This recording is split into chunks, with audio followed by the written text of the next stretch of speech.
Episode के शुरुआत में हमारा मेन कैरेक्टर एक अंधेरी दुनिया में डूबने लगता है और अपने मन में कहता है कि क्या यहीं पे मेरा अंत होने वाला है।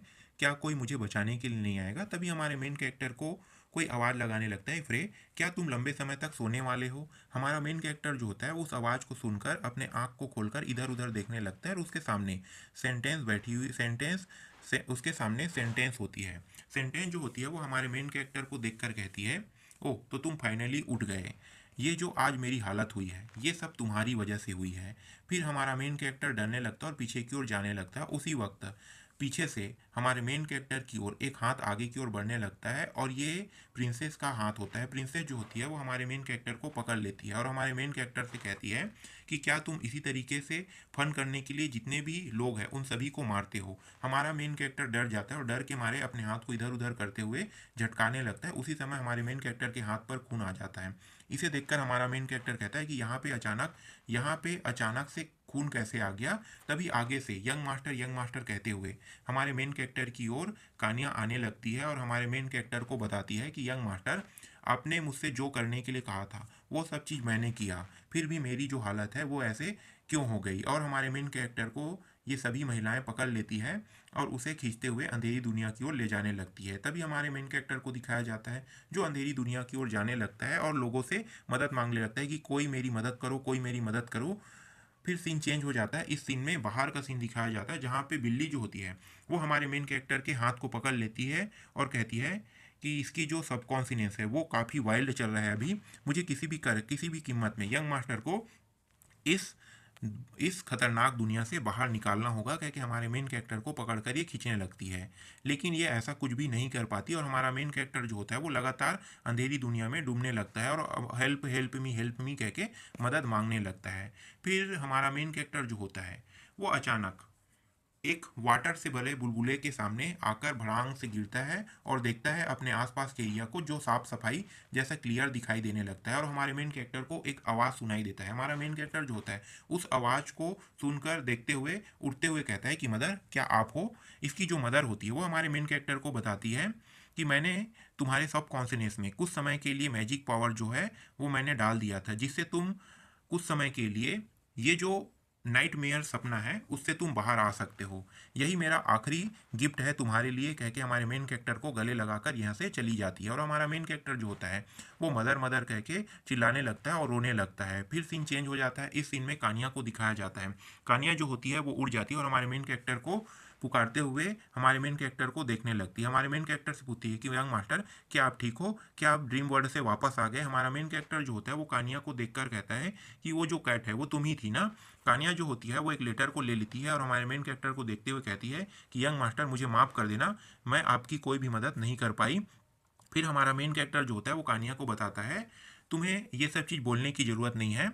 मैं अपने जो सपने हैं उसमें मैंने अपनी मदर को देखा, उन्होंने ही मेरी मदद की है, कह के कानिया को बताने लगती है। तुम्हें ज़्यादा टेंशन लेने की ज़रूरत नहीं, ये सब मेरी गलती है। मुझे पता नहीं है कि कौन मेरी मेमोरी को मैनिपुलेट कर रहा है, मुझे विश्वास नहीं हो रहा है, कोई ना कोई तो है, कह के हमारा मेन कैरेक्टर जो होता है वो अपने सिर को पकड़ लेता है और इधर उधर देखने लगता है। फिर कानिया जो होती है वो हमारे मेन कैरेक्टर के पास पीछे से आकर उसे हक कर लेती है और कहती है कि जो कुछ भी हो जाए, चाहे आप अच्छे रास्ते में चलो, चाहे बुरे रास्तों में चलो, चाहे आप विलन बनो, चाहे कोई कुछ भी हो, चाहे आपकी मेमोरी क्यों ना चली जाए, मैं आपको कभी भी किसी भी समय मैं आपको नहीं छोड़ने वाली। इन बातों को सुनकर हमारा मेन कैरेक्टर जो होता है वो भावुक हो जाता है और रोने लगता है। तभी कुछ दिन के बाद का सीन दिखाया जाता है और स्कूल के अंदर का सीन दिखाया जाता है जहाँ पे टीचर जो होती है वो सभी लोगों को बताती है कि तुम्हारा जो मिड टर्म जो टेस्ट है वो स्टार्ट होने वाला है। तो इस टेस्ट में जितने भी लोग यहाँ पे मौजूद है सभी को पार्टिसिपेट करना है और अपने ही साथियों से फाइट करना है। तभी हमारा मेन कैरेक्टर अपने सिस्टम में देखता है। हमारे मेन कैरेक्टर का जो सिस्टम होता है वो हमारे मेन कैरेक्टर को बताता है कि आपका जो माना ट्रांसफ़र जो लेवल है वो 3 है और आप किसी को भी अदर पर्सन को भी माना ट्रांसफ़र कर सकते हैं। आप अगर ज़्यादा मात्रा में माना ट्रांसफ़र करते हो तो ये आपके लिए रिस्की होगा, कह के सिस्टम जो होता है वो हमारे मेन कैरेक्टर को बताता है। हमारा मेन कैरेक्टर यहाँ पे बैठे हुए अपने मन में कहता है कि मैंने कानिया के साथ बहुत ज़्यादा प्रैक्टिस किया है, मुझे नहीं लगता कि मैं इस मैच में हार पाऊंगा। तभी सेंटेंस और प्रिंसेस को दिखाया जाता है। प्रिंसेस और सेंटेंस को देखते हुए ये जो टीचर होती है वो कहती है कि तुम दोनों क्या लड़ाई के लिए तैयार हो, और सेंटेंस से कहती है कि तुम अभी भी गिव अप करना चाहती हो तो गिव अप कर सकती हो। ये जो सेंटेंस होती है वो टीचर से कहती है कि मैं बिल्कुल भी हार नहीं मानने वाली। फिर ये दोनों जो है वो लड़ाई के लिए तैयार हो जाती है। सेंटेंस जो होती है वो अपने पावर को एक्टिवेट कर लेती है और दूसरी तरफ प्रिंसेस भी अपने पावर को एक्टिवेट कर लेती है। तभी ये दोनों जो है वो अपने पावर को एक्टिवेट करने के बाद एक डायरेक्शन में थ्रो करती है। प्रिंसेस जो होती है वो सेंटेंस की ओर थ्रो करती है और सेंटेंस जो होती है वो डायरेक्ट हमारे मेन कैरेक्टर की ओर हमला कर देती है। हमारा मेन कैरेक्टर जो होता है वो इसके हमले को देखकर अपने मन में कहता है कि डैम इट, इन्होंने जानबूझ के प्लान बना के मेरे ऊपर हमला किया है। ये जो डायरेक्शन है वो मेरी ही तरफ आ रहा है, क्या कि हमारा मेन कैरेक्टर अपने मन में कहता है। ये जैसे ही हमारे मेन कैरेक्टर को पढ़ने वाला होता है उसी समय टीचर जो होती है वो आगे आकर सेंटेंस के हमले को रोक लेती है और कहती है कि ये बिल्कुल भी सही नहीं है, तुम दोनों अच्छे से फाइट करो। अभी एक एक्सीडेंट जो है वो होने ही वाला था, कह के ये जो टीचर होती है उन दोनों के ऊपर भड़कने लगती है। फिर इन दोनों को दिखाया जाता है, ये दोनों जो है वो अपने लड़ाई में लगी हुई होती है। और प्रिंसेस जो होती है वो सेंटेंस से कहती है कि तुम्हें मेरी मदद करने की कोई ज़रूरत नहीं है, चलो जल्दी खेल ख़त्म करते हैं। सेंटेंस भी कहती है कि हाँ हाँ तुम सही कह रही हो। कह के ये दोनों जो है वो आपस में बातें करने लगती है। फिर फाइट शुरू हो जाता है। प्रिंसेस जो होती है वो सेंटेंस को बहुत मारती है, जिस वजह से सेंटेंस जो होती है वो हार जाती है।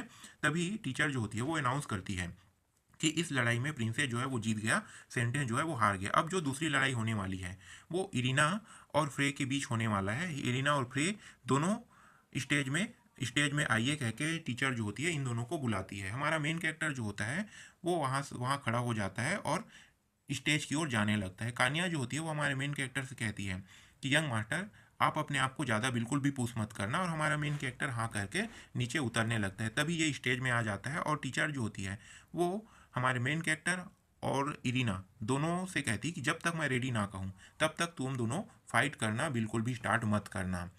ये जो इरिना होती है वो हमारे मेन कैरेक्टर से कहती है कि मैं अभी पूरी तरीके से प्रिपेयर होकर आई हुई हूँ, तुम कोई भी स्कैम कर लो, तुम आज बचने वाले नहीं हो। तभी दूसरी तरफ हमारा मेन कैरेक्टर जो होता है वो इविल स्माइल हंसते हुए कहता है कि तुम कितनों भी कॉन्फिडेंट रहो, जीतूंगा तो मैं ही। फिर हमारा मेन कैरेक्टर आगे कहता है चलो लड़ाई शुरू करते हैं, कह के अपने तलवार को निकाल लेता है। और ये जो लड़ाई है वो ज़्यादा लंबा तो नहीं खींचने वाला है, कह के हमारा मेन कैरेक्टर कहता है। यहीं पर जो एपिसोड होता है वो ख़त्म हो जाता है।